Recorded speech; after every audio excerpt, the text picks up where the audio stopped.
پھر وہ دوسرے لوگ اس سے نفع حاصل کر سکیں گے، وہ ان دوسروں کو نفع پہنچا سکے گا۔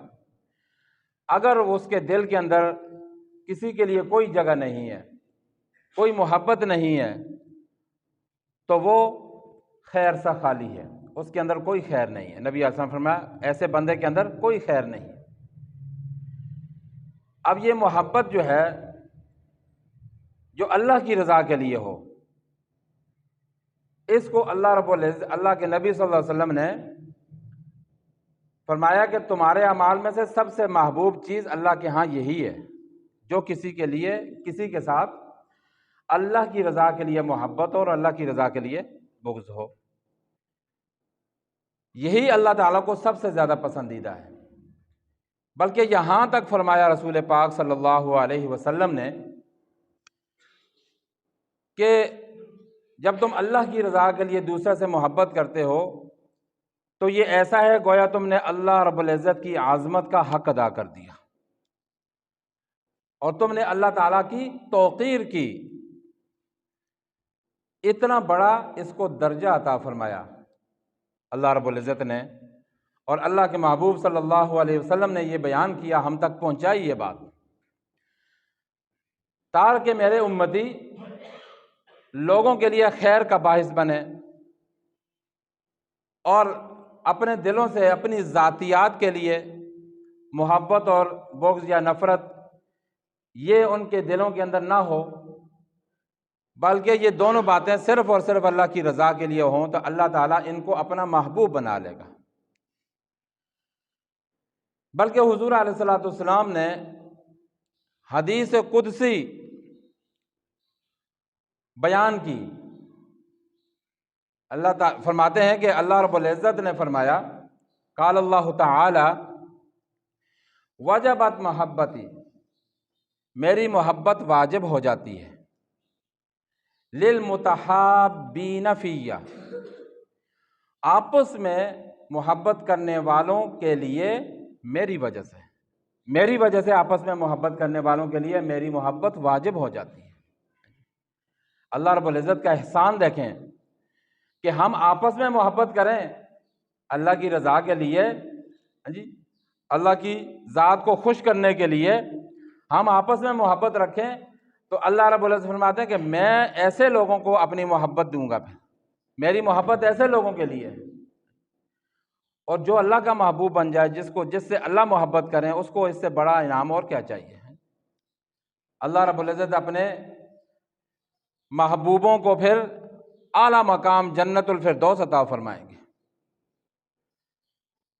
تو نبی علیہ السلام نے فرمایا کہ اللہ تعالیٰ فرماتے ہیں وجبت محبتی للمتحابین فیہ، جو آپس میں میری وجہ سے محبت رکھتے ہیں، والمتجالسین فیہ، اور جن کا اور کوئی مقصد نہیں ہوتا، صرف میری توجہ حاصل کرنے کے لیے، میرے ذکر کے لیے، میری یاد کے لیے وہ آپس میں مل کر بیٹھتے ہیں، اور کوئی دنیا کا مقصد نہیں ہوتا۔ یہی مقصد ہوتا ہے کہ میں خوش ہو جاؤں، میں راضی ہو جاؤں،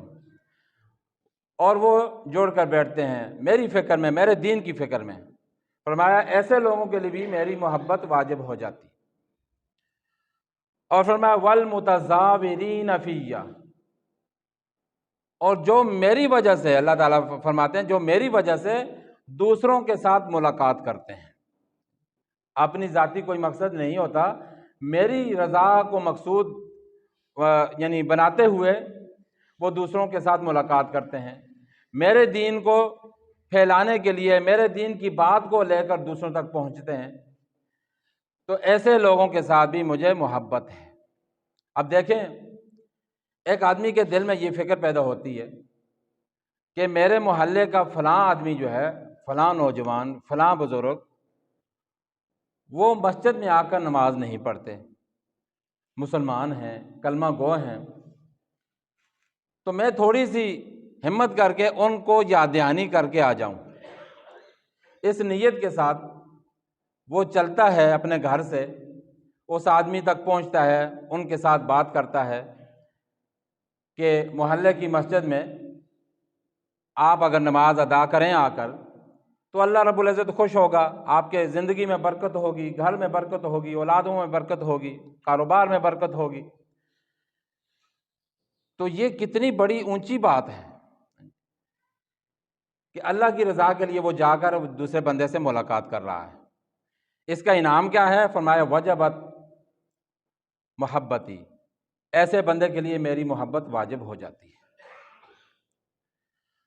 اللہ اکبر۔ اور چوتھی بات فرمائی والمتبازلین فیہ، اور